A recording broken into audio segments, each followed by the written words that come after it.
All right, I unfortunately don't have a warm-up for you today, so just take the next 5 minutes or so to check the answers to your homework and make sure you understand.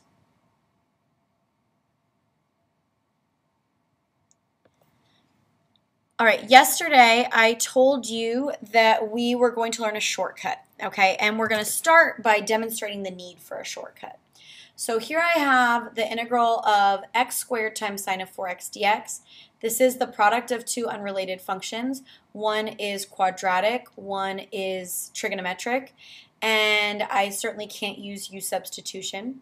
So I'm going to use integration by parts. I need to define what is u and what is dv. The only one that gets nicer as I take its derivative is x squared, because sine is just going to go back and forth between sine and cosine. So dv I'm going to call sine of 4x. Okay, so then du is 2x, and v I need to integrate sine of 4x. I would integrate using u substitution. I'm hoping you can do this kind of u sub in your head. When I integrate that, I get negative 1/4 cosine of 4x. Please make sure you understand where I got that. I do not have the time or room or whatever to fully do this using u sub, but please make sure you understand where this came from. So now I do u times v minus the integral of v du. U times v gives me negative 1/4 x squared cosine 4x minus the integral of v negative 1/4 cosine 4x du 2x dx. Let's clean up this integral and see what we can do with it.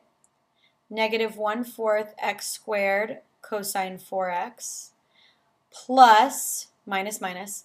I'm going to collect my constants out front. 2 times 1/4 gives me 1/2 times the integral of x cosine 4x dx.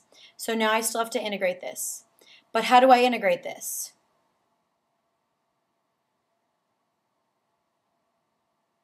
Well, I would integrate this using integration by parts. So I'd have to do kind of a problem within a problem to integrate this piece. And then I'd probably still have an integral from the minus the integral of v du. This would take a very long time. Okay, and actually with these ones multiplied by trig, the larger this exponent is, the more times you're going to have to go through integration by parts. That's icky. Fortunately, there is a much nicer way to organize problems like these, which is called the tabular method. So that's what I'm going to teach you today. You are going to like me so much because the tabular method is awesome. All you have to do with the tabular method is decide which piece of your integrand that you want to take the derivative of and which piece you want to integrate.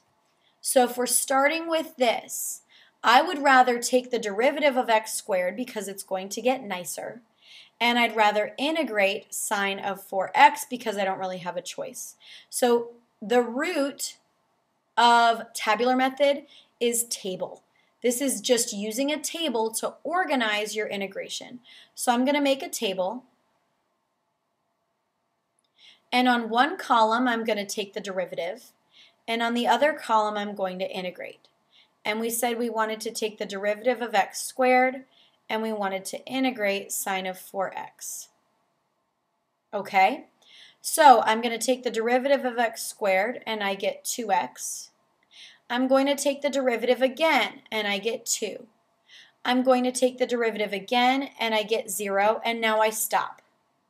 I'm going to give you rules in a second for how to know when to stop, but if you get to 0, stop. Now I need to go on the other side and integrate repeatedly to match the left-hand side. So the integral of sine of 4x is negative 1/4 cosine 4x. The integral of that is negative 1/16 sine of 4x. And the integral of that is positive 1/32 cosine of 4x. You need to be able to do this. All right, we're not done. The way you use this table is you start with the upper left-hand term and you connect them diagonally to the term that's down and to the right. Okay, so you with the last term, you connect it horizontally, straight across. The other thing is that you need to make the signs alternate out front of your derivative column. This sounds really confusing right now, I get it, but I swear this is going to make your life easier. Okay, so we went derivatives down one column, integrals down the other column. We diagonal, diagonal, diagonal across, alternate signs out in front of this term, and then you just connect the pieces. This times this is going to be -1/4 x squared cosine 4x. Multiply that diagonal across. Go to the next one. Now this has a negative out front. This also has a negative out front, so that's going to be positive 2/16, which I realize is 1/8, times x times sine of 4x. Keep going. This diagonal, positive 2 times positive 1/32, so plus 2/32 cosine 4x. Now this last one that goes straight across, you have to actually integrate. So this is minus 0 times this, but that's just 0. What do you get when you integrate 0? A constant. Oh hey, that 0 gave me my plus c. This is my answer. -1/4 x squared cosine 4x plus 1/8 x sine 4x plus 1/16 cosine 4x plus c. This is an organization tool. It helps you keep track of your signs. It helps you keep track of your coefficients. It has you keep track if there's sines and cosines of how it's alternating. This is a beautiful, beautiful, beautiful thing. Let's do another one. The integral of x to the 4th times e to the x dx. I make my table. I choose something to take the derivative of and something to integrate. Which do you think we should take the derivative of? I'm going to go with x to the 4th because I get 4x cubed, and then I get 12x squared, and then I get 24x, and then I get 24, and then I get 0.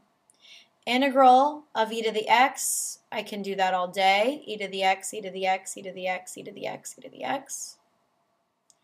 Diagonals. And the last one goes across. What am I forgetting? I need to do pluses and minuses. So the first one's positive, and then they alternate. I want to be clear here. If this 4x cubed were already negative, then putting the negative out front of it would have made it positive.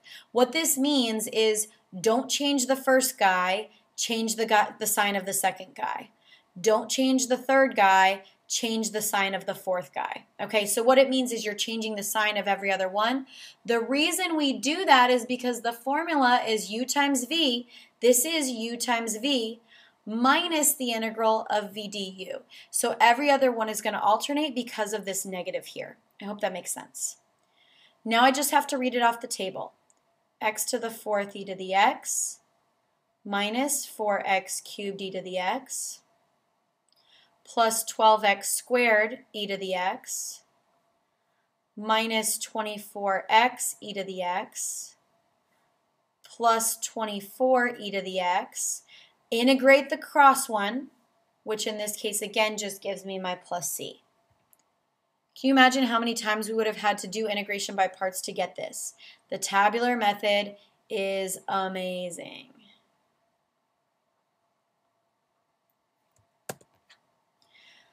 Want to give you some rules. On the left-hand side, on your derivative side, you continue taking derivatives until you get to 0. We've seen a couple examples of that. Or until you get a cross product that you can integrate. Maybe the left-hand side is never going to go to 0, but eventually you get an across that you can integrate. Or until it gets really messy and you don't want to go anymore. I will show you one of each of these other two. Okay, the integral of x to the fifth times the natural log of x dx. Now, after all this practice, you're wanting to put x to the fifth here and natural log of x here, but you need to remember what I said yesterday. You do not know how to integrate natural log of x. So I have no choice. I need to put natural log of x here and x to the fifth here. When I take the derivative of natural log of x, I get 1 over x. Is this ever going to 0? Never ever. The next one would be negative 1 over x squared. The next one would have an x cubed in the denominator, x to the fourth in the denominator. This is getting messier and messier, so I stop. I integrate x to the fifth, and I get 1/6 x to the sixth, and I stop because I've met the left-hand side. Diagonal, and then this one goes straight across, which means I'm going to have to integrate it, but that's okay. I need to do my plus minus plus. So this one stays positive, this one becomes negative. And I multiply my diagonals, which in this case I have only one. 1/6 x to the sixth natural log of x minus, now this one is not 0, so this is not just going to be my plus c. I have to actually integrate my across. So this is 1 over x times 1/6 x to the sixth dx. So this is all positive, so this is going to stay negative. I'm going to throw my 1/6 out front. The integral, 1 over x times x to the sixth. Well, that's just x to the fifth. So this came out not so bad because I can integrate the across product. So this is 1/6 x to the sixth natural log of x minus, I integrate and I get 1 over 36 x to the sixth. Don't forget your plus c. So this is an example of the second case where I get to an across product that I can integrate. Once I'm here, I'm good. I can actually integrate that. Let's do another. The integral of arc sine of x dx. I am fairly certain that you are not happy to see that. Too bad. We are going to end up doing a lot of arc trig this year. It is heavily emphasized in Calc BC. So let's do a derivative and an integral column. And you're thinking, Ms. Kramer, why are you even doing that? There's only one thing here to integrate. I want to cry and go home right now, but I still don't see two things here. You are correct.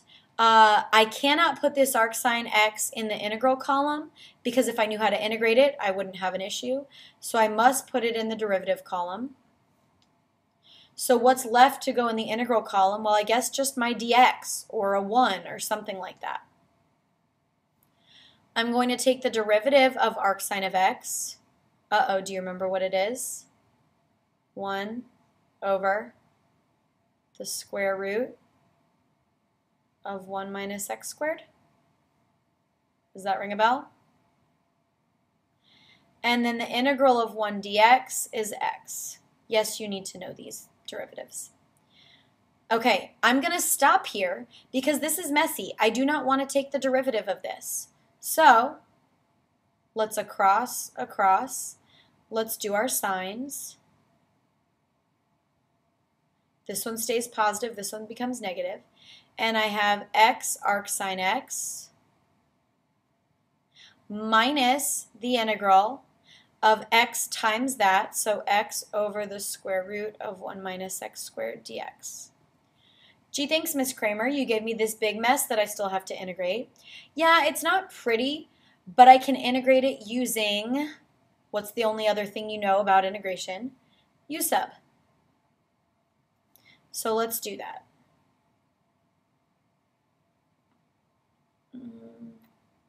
I'm going to go blue. So here u is 1 minus x squared. du is negative 2x dx. This really isn't that bad. I'm going to put a negative 2 here, which means I need a negative 1/2 out front. And so I have x arc sine x plus 1/2 times the integral of du over the square root of u. I'm going to rewrite this as u to the negative 1/2 du. And this is not so bad. X arcsine x plus 1/2. I bring u up a power and I have u to the 1/2. Right? Negative 1/2 plus 1 is positive 1/2. I divide by that, so that's times 2 over 1 plus c. So this is x arcsine x plus the square root of 1 minus x squared plus c. And that is how you integrate arctrig. That is it for today's lesson. Please go ahead and begin homework number 4. I know I'm having you redo problem 16 on that same page, but that's because I'd like you to try it again using the tabular method. Not all of these problems require integration by parts, so please, please, please pay attention to that. And you are going to have a quiz tomorrow that covers u sub, partial fractions, and integration by parts. For the partial fractions, you can use that shortcut, that Oliver Heaviside method. That's fine. For integration by parts, you can use the tabular method. That's fine. Both of those could be used on every single problem. Sometimes the tabular method is more necessary than others, but you can always use it, so I invite you to do that. Before the quiz tomorrow, I'll have a really, really quick video just to go over homework questions and show you the answers to these, and then we'll start.